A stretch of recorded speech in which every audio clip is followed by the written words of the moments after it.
Friends, आज का जो हमारा टॉपिक है लॉन्ड्री साइंस में वो है ड्राई क्लीनिंग। तो जिसे हम कहते हैं हिंदी में शुष्क धुलाई। शुष्क धुलाई वास्तव में सूखी नहीं होती, यानी कि जैसे हम कहते हैं कि वर्ड से कि ड्राई क्लीनिंग यानी कि सूखी धुलाई, यानी कि जिस तरह इसका नाम है, लेकिन ये रियल में शुष्क धुलाई नहीं होती। क्योंकि जो हम नॉर्मल धुलाई करते हैं वस्त्रों को साफ़ करने के लिए, उसमें हमें साबुन, डिटर्जेंट्स की आवश्यकता होती है और साथ साथ में पानी की भी आवश्यकता होती है। लेकिन जो ये शुष्क धुलाई है, इसका मतलब ये नहीं है कि ये सूखी धुलाई है। इस धुलाई में पानी व साबुन के घोल का प्रयोग ना करके वसा घोल को, यानी कि जो ग्रीस सॉल्वेंट्स होते हैं तथा जो ग्रीस एब्जॉर्बेंट यानी कि जो अवशोषक होते हैं, इनका प्रयोग किया जाता है। यानी इसमें ग्रीस सॉल्वेंट और ग्रीस ऑब्जर्वेंट का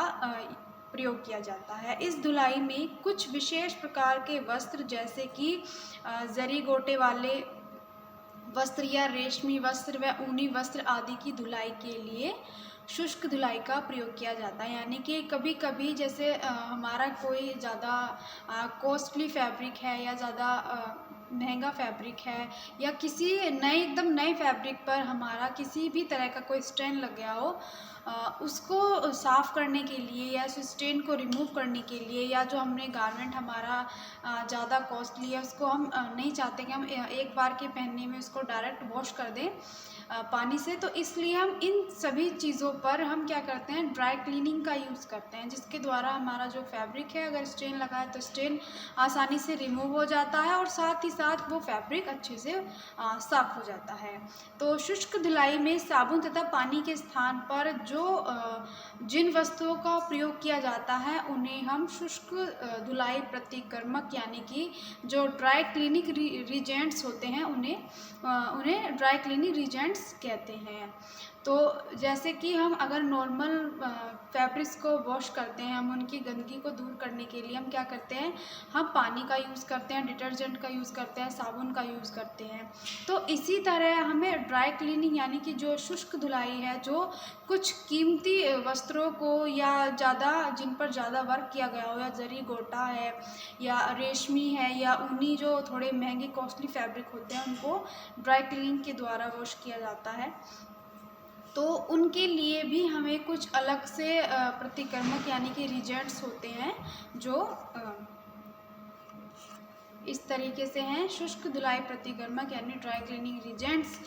जिसमें हमारे दो तरीके से बताई है मैंने कि जो हमारी ड्राई क्लीनिंग है वो दो तरीके से होती है। एक तो होती है हमारी ग्रीस एब्जॉर्बेंट के द्वारा और दूसरी होती है ग्रीस सॉल्वेंट्स के द्वारा। तो यानी कि जो एब्जॉर्बेंट है यानी कि वे अवशोषकों के द्वारा होती है, और जो दूसरी है यानी सॉल्वेंट यानी कि वो घोलक के रूप में यूज़ की जाती है। तो इसमें दो तरह के हैं, शोषक और घोलक। तो जिसमें है शोषक में आते हैं हमारे फ्रेंच चोक, टेल्कम पाउडर, गंधक का चूरा यानी जो सल्फर पाउडर होता है, सूखी डबल रोटी का चूरा भी यूज़ किया जाता है, मूंग की दाल का पाउडर भी यूज़ किया जाता है, जिसमें कमर्शियल डाई क्लीनिंग पाउडर भी यूज़ किया जाता है। ये तो हमारे होते हैं एब्जॉर्बेंट, यानी कि जिस भी हम स्टेन पे, या मान लीजिए स्टेन को ही रिमूव करना है ड्राई क्लीनिंग के द्वारा, तो क्या होता है कि इन जैसे फ्रेंच चोक है या टेल्कम पाउडर है, तो जो ये एब्जॉर्बेंट है, ये जो सूखी फॉर्म में होते हैं, इनको हम स्टेन पे लगाते हैं, ताकि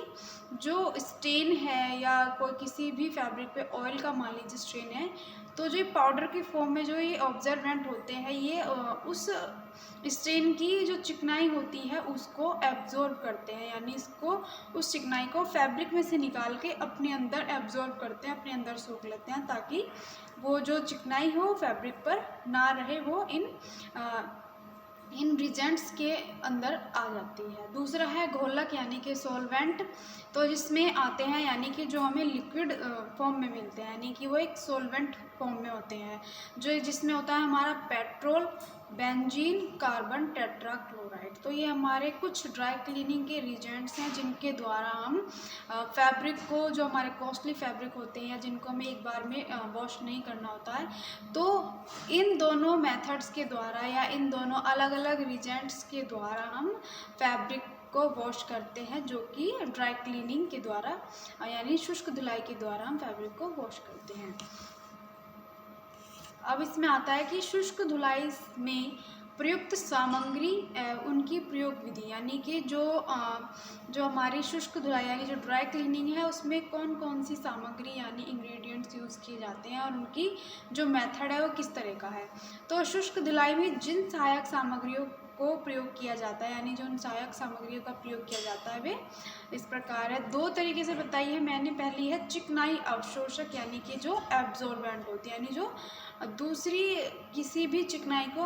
अपने अंदर एब्जॉर्ब करती है। दूसरी होती है चिकनाई विलायक यानी कि सोलवेंट, जो एक सोलवेंट फॉर्म में होते हैं।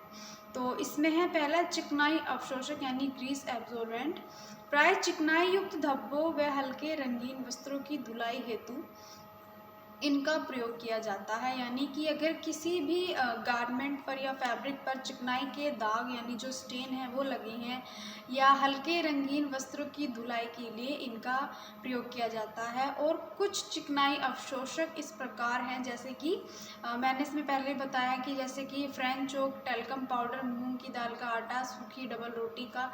चूरा, ये क्या है, ये हमारे चिकनाई अवशोषक यानी कि कुछ एब्जॉर्बेंट होते हैं जो चिकनाई को अपने अंदर एब्जॉर्ब कर लेते हैं।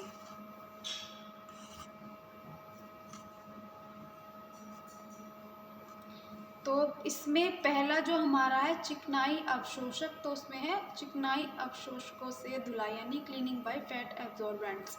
तो जो हमारा पहला पॉइंट है, अभी हमारा पहला पॉइंट ही कंटिन्यू चलेगा। चिकनाई अवशोषकों से धुलाई भी दो प्रकार से की जाती है, जिसमें है पेस्ट बनाकर या फिर सूखे पाउडर द्वारा, यानी कि जितने भी हमारे ग्रीस एब्जॉर्बेंट हैं उनको हम दो फॉर्म में यूज़ करते हैं। या तो उनको हम डायरेक्टली पाउडर के फॉर्म में यूज़ करते हैं या फिर उनका हम पेस्ट बनाते हैं, यानी कि उनको हम एक थोड़ी सी लिक्विड जो डार्क लिक्विड फॉर्म होती है उसमें यूज़ करते हैं।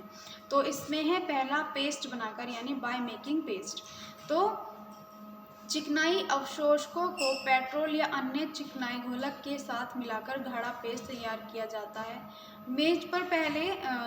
ब्लॉटिंग पेपर बिछाकर उस पर वस्त्र का गंदा भाग बिछाया जाता है, यानी कि पहले हम क्या करेंगे, जो हमारा चिकनाई अवशोषकों को या तो हम पेट्रोल या फिर किसी अन्य चिकनाई घोलक के साथ मिला के हम एक गाढ़ा पेस्ट बनाएंगे। उसके बाद जिस भी हमारे गारमेंट में या गारमेंट के जिस भी पार्ट में स्ट्रेन लगा है उस स्ट्रेन वाले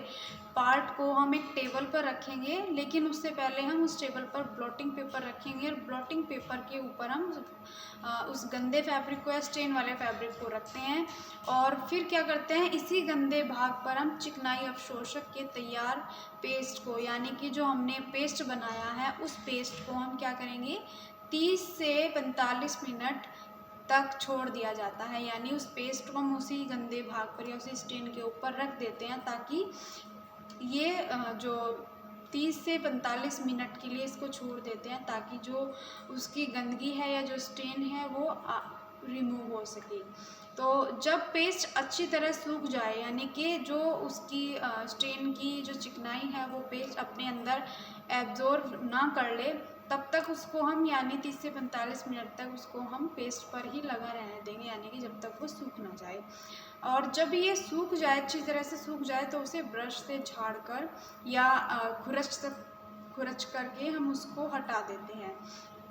तो क्या होता है कि वो जो स्थान है वो साफ़ हो जाता है, जो उस पार्ट में जो स्ट्रेन लगा है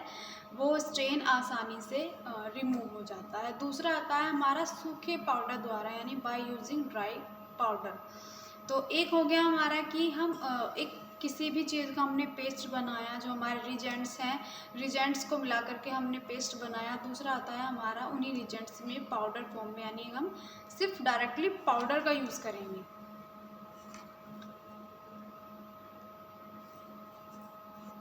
तो जो इसकी जो पाउडर फॉर्म की जो ये है थ्योरी, ये मैंने इसमें बताई नहीं है, क्योंकि इसको हम कैसे करेंगे, जो भी हमारा स्टेन लगा है किसी भी पार्ट में गारमेंट के, उसमें क्या करेंगे हम, जो भी हमारे रिजेंट्स हैं पाउडर फॉर्म में, या मान लीजिए हमारी फ्रेंच चोक है, मान लीजिए हमने फ्रेंच चोक को लिया है या डबल रोटी के चूरे को लिया है, तो उसमें क्या करेंगे हम स्टेन वाले पार्ट पर उस पाउडर फॉर्म को रख देंगे, यानी इस पाउडर को डाल देंगे और उसको कुछ देर के लिए यानी कि आधा घंटा से कुछ 45 मिनट तक उसको हम रखेंगे, और जब तक वो पाउडर यानी जो सूखी फॉर्म में पाउडर है उस स्टेन की चिकनाई को अपने अंदर एब्जॉर्ब नहीं कर लेता, यानी वो खुद उस चिकनाई को अपने अंदर एब्जॉर्ब नहीं कर लेता, तब तक हम उस पाउडर को उस स्टेन पर रखते हैं। और जब